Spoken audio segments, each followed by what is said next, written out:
জিকর কাণ্ডে উত্তাল গোটা রাজ্য। কর্মরত তরুণী ডাক্তারকে খুনের ঘটনা ইতিমধ্যেই একজনকে গ্রেফতার করা হয়েছে। নৃশংসই হত্যাকাণ্ডের প্রতিবাদে 14ই আগস্ট মধ্যরাতের দখল কর্মসূচি নিয়েছেন মহিলাদের একটা বড় অংশ। গোটা রাজ্যে মেয়েরা রাত দখল করো শীর্ষক ক্যাম্পেইন চলছে জোর কদমে। আর সেই জায়গায় দাঁড়িয়ে এই ঘটনা, গোটা রাজ্যের মানুষ এই মুহূর্তে উদ্বিগ্ন। সোশ্যাল মিডিয়া হোক কিংবা চায়ের দোকান, সব জায়গাতেই এই নিয়ে চর্চা শুরু হয়েছে। তদন্ত ঠিক কোন দিকে এগোচ্ছে সেই নিয়ে অনেকেই প্রশ্ন করছেন। সেই জায়গায় দাঁড়িয়ে মৃত তরুণী ডাক্তারের ময়নাতদন্তের রিপোর্ট কি বলছে, আর এই রিপোর্ট নিয়ে ধোঁয়াশা রয়েছে। তবে আজ তাক বাংলায় স্পেসিফিক রিপোর্ট তুলে ধরার চেষ্টা করছি আমরা। আর সেই বিষয়ে আলোচনার জন্য আমরা পেয়েছি বর্ধমানের উপমুখ্য স্বাস্থ্য আধিকারিক সুবর্ণ গোস্বামীকে। তিনি দিন কয়েক আগে মৃতের পরিবারের সঙ্গে দেখা করতে গিয়েছিলেন। সেখানে তাকে তার পরিবার ময়নাতদন্তের রিপোর্ট দেখিয়েছিলেন। তিনি সেই রিপোর্টে ঠিক কী ছিল সেটাই জানাবো আপনাদের, শুনুন।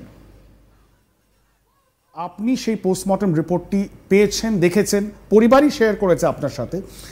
আপনি কি বুঝলেন, কি দেখলেন? এই মুহূর্তে অনেক রকম আলোচনা তো সোশ্যাল মিডিয়াতে হয়েছে। আমরা ফ্যাকচুয়ালি এবং মেডিকেলি কারেক্ট ইনফরমেশন জানতে চাই, দর্শকরা যাতে এই বিষয়টা জানতে পারেন। এবং আমার মনে হয় প্রত্যেক দর্শক বন্ধুরা তারা সবাই এই আন্দোলনের সাথে এখন যুক্ত হয়ে গেছেন। তারা চান ন্যায় বিচার হোক। এই পীড়িতার 31 বছর বয়সী একজন ইয়াং ডাক্তার, অনেক তার উজ্জ্বল ভবিষ্যৎ হতে পারত, কিন্তু যেভাবে নিভে গেল তার জীবন, তার ক্যারিয়ার, সেই জায়গায় দাঁড়িয়ে ডক্টর গোস্বামী, আপনি যখন দেখলেন এই পোস্টমর্টম রিপোর্ট, আপনার প্রাথমিক প্রতিক্রিয়া কি আপনার অবজারভেশন?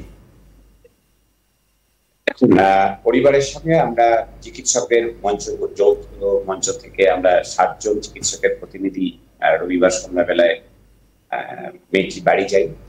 তার মা বাবা দুজনের সাথে দেখা হয়, আমাদের প্রায় ঘন্টা ধরে কথা হয়। তখন তার কিছুক্ষণ আগেই পোস্টমর্টম রিপোর্টটা তারা হাতে পায়। যথারীতি যে টার্মিনোলজি বা ইত্যাদি তারা বুঝে উঠতে পারছিলেন না।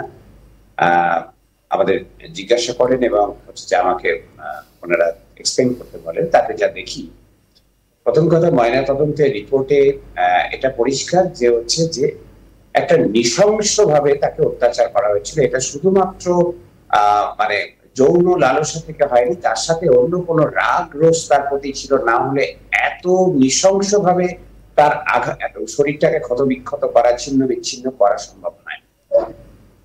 মেয়েটির সর্বাঙ্গ রক্তাক্ত, মানে তার যদি মুখ দেখেন, মানে পা থেকে মাথা অবধি সর্বাঙ্গে তার রক্তপাত, নানান ধরনের আঘাত, এবং যেটা হচ্ছে তার মুখ, 2 চোখ রক্তে ভর্তি, চোখ দিয়ে রক্ত বেরিয়ে আসছে। তার চশমা পড়েছিল, সম্ভবত চশমাটা জোর করে ভাঙা হয়েছে, এবং ধর্ষক এবং পুলিশে হয়তো জোর করেই ভেঙেছে, সেটা হয়তো কাজটা ঢুকে থাকতে পারে।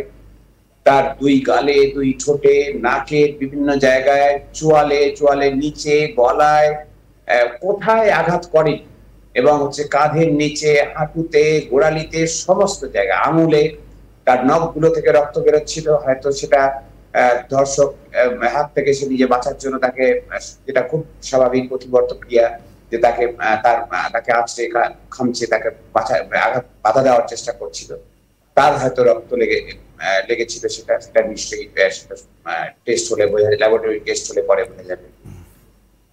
শরীর ডিসেকশন করে যা দেখা গেছে, মাথার খুলির নিচে, মাথার 2 পাশে, সামনে, পিছনে অজস্র জায়গায় রক্তপাত, রক্ত জমাট বেঁধে আছে।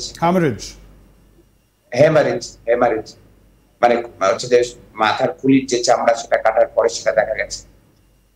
এছাড়া তার গোপনাঙ্গে হচ্ছে যে প্রাইভেট পার্টস যেটা আমরা বলি, সেখানে হচ্ছে যে সেখানেও আঘাত, এবং হচ্ছে যে সেখানেও রক্তাক্ত। যখন পোস্টমর্টম হয়েছে, মানে মৃত্যুর প্রায় 12 ঘন্টা পরে পোস্টমর্টম হয়েছে, তখন সেখান থেকে মানে রক্ত গড়িয়ে পড়ছে, তার চিহ্ন পাওয়া গেছে। এবং যে নমুনাগুলি কালেক্ট করেছেন ফরেনসিক এক্সপার্টরা, যেগুলো ফরেনসিক ল্যাবরেটরিতে পরীক্ষার জন্য পরে পাঠানো হয়েছে, তার মধ্যে যেমন ঠোঁট থেকে সোয়াব নেওয়া হয়েছে, 2 নিপলস থেকে সোয়াব নেওয়া হয়েছে, অ্যানাল সোয়াব, ভ্যাজিনাল সোয়াব, তার সাথে জরির ভিতর থেকে যে সাদা তরলটি তারা পেয়েছেন, তার প্রায় 150 গ্রামেরও বেশি, 151 গ্রাম স্পেসিফিক এই যে ওজন। এখন এইটা মনে করা হচ্ছে যে, মানে এটা সাধারণত সিমেন্ট বলে লেখা হয় না, কারণ সেটা ল্যাবরেটরিতেই প্রমাণ হবে, কিন্তু এটা হচ্ছে ওনারা যা লিখেছেন সেটা সিমেন্ট হওয়ারই কথা।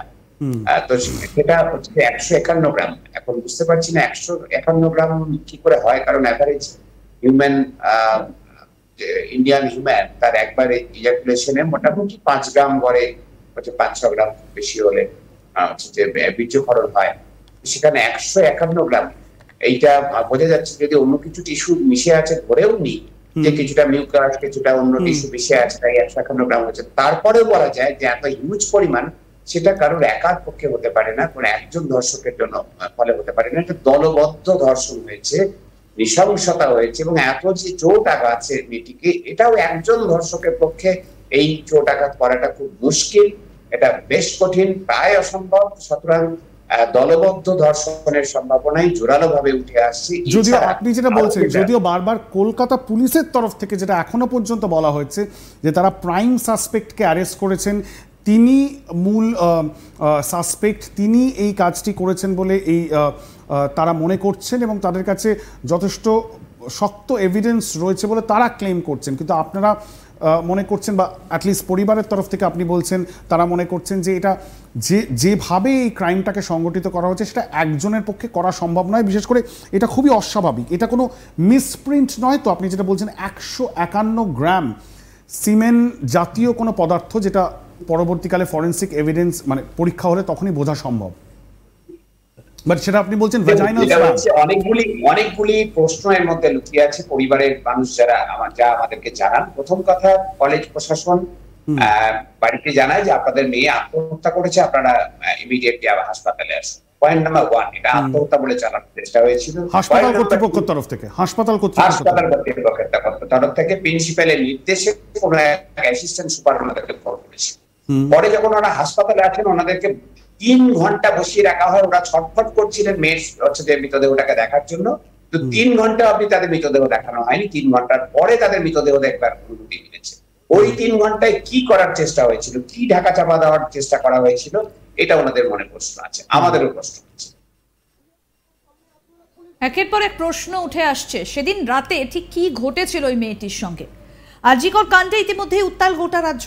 কর্মরত তরুণী ডাক্তারকে খুনের ঘটনায় ইতিমধ্যেই একজনকে গ্রেফতার করা হয়েছে। নৃশংস এই হত্যাকাণ্ডের প্রতিবাদে 14ই আগস্ট মধ্যরাতে দখল কর্মসূচি নিয়েছেন মহিলাদের একটা বড় অংশ। গোটা রাজ্যে মেয়েরা রাত দখল করো শীর্ষক ক্যাম্পেইন চলছে জোর কদমে। আর সেই জায়গায় দাঁড়িয়ে এই ঘটনা, গোটা রাজ্যের মানুষ উদ্বিগ্ন এই ঘটনায়। সোশ্যাল মিডিয়া হোক কিংবা চায়ের দোকান, সব জায়গাতেই এই নিয়ে চর্চা শুরু হয়েছে।